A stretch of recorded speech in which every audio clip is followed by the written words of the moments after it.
ගොවියගේ එහෙම නැත්නම් දරිද්‍රතාවයේ පල්ලෙහා එදිනෙදා රැකියාවක් කරන මහත්වරුන්ගේ ගොවි මහත්වරයාගේ ඉඳලා වඩු කාර්මිකයාගේ ඉඳලා ත්‍රිවිල් රත රියදුරාගේ ඉඳලා ගත්තොත් ඔවුන්ට බුලත් පිට කියන්නේ ඔවුන්ගේ දවසේ ශක්තිය ජවය දෙන එක. ඒකේ සෞඛ්‍ය පැත්ත ගැන අපි පිළිගන්නවා. නැත්තම් දැන් ඩෝබිවරු කලබල වෙලා කියා යාන් අර ගෑණි එහෙමනේ අපිට ආමන්ත්‍රණය කරන්නේ.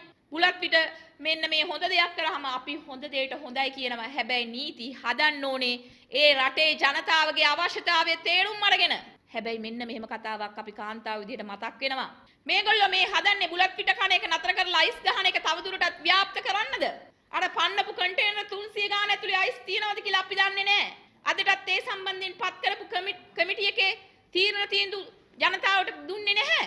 ඒක නිසා අපි අහනවා මේ ආණ්ඩුවෙන් බුලත් පිට කෑම සංස්කෘතිය, සදාචාරය, සભ્યත්වය, බතබුලති ස්වයංපෝෂිත ශ්‍රී ලංකා ආර්ථිකේ බුලත් පිට කියන එකට ලොකු තැනක් තිබ්බා. දුම්කල කන්න හොඳ නැහැ, හුණු කන්න හොඳ නැහැ, ඔක්කොම එකට තියන්න හොඳ නැහැ. හැබැයි බලන්න ගමේ අහිංසක දුප්පත් ගොවි අම්මා තාත්තා ගාව බුලත් මඩිස්සලේ තියෙන්නේ හුණු ටික වෙනම, දුම්කල ටික වෙනම, ඒ ටික වෙනම ඔතලා තියෙනවා.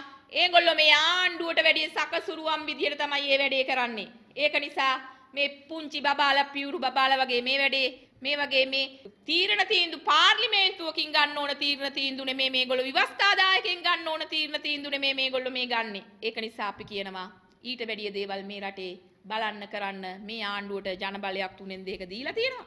ඒත් ඔවුන් මේ කරන විකඩම් ගැන අපිට hina යන්නේ කොහෙන්ද? එක බන්ධනාගාරයක රැඳවියන්ගේ ආරක්ෂාව තහවුරු කරගන්න බැරුව මේ රටේ සේනාධි නායකයා විදියට ජනාධිපතිතුමා පස්වෙනිදා රාත්‍රියේ තමන්ගේ අධිකරණ ඇමතිතුමා පොලිස්පතිතුමා පොලිස් ඇමතිතුමාගේ මේ ගැන විමසුවනම් 6 වෙනිදා අරතරන් ඛේදවාචකයක් වෙනවද?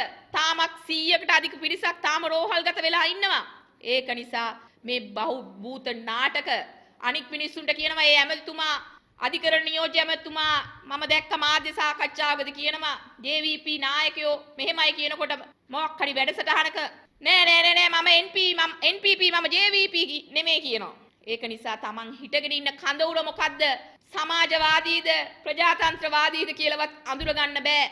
දෑකත්තයි මිටියයි විසික් කරලා ඇවිල්ලා අද මාලිමාව කැඩිලා සුණු විසුණු වෙලා කටු දෙක විතරයි ඉතුරු වෙලා තියෙන්නේ. ඉතුරු අවුරුදු 3ේදී මාලිමාව මේ ශ්‍රී ලංකා පොළොතලෙන් අතු ගෑවිලා යන ලකුණු සොහොන් ලකුණු තමයි දැන් පෙන්වන්නේ කියලා අපි මේ ආණ්ඩුවට කියනවා.